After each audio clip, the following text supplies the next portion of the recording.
দেওরের ছেলের জন্মদিন, তো তার জন্য এই যে বিরিয়ানি রান্না হবে, মাংস কষানো চলছে।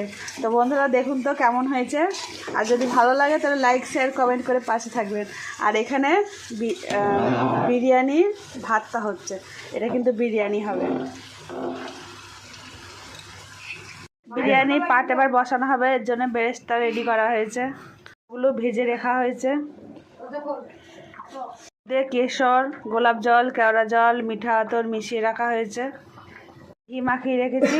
তো এই যে দেখুন বন্ধুরা, এই এত বড় হাঁড়িটা করে এখন বিরিয়ানির পাট দেওয়া হবে। বিরিয়ানির ভাতটা প্রায় রেডি হয়ে গেছে। এই যে বন্ধুরা দেখুন,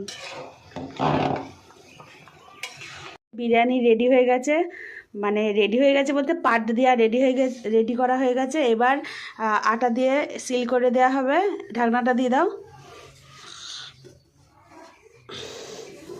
ঢাকনাটা দিয়ে এবার এটাকে দমে বসানো হবে। তো এই যে বন্ধুরা, এবার এটা দমে হবে, সিল হয়ে গেছে। তো বিরিয়ানি দমে বসালাম।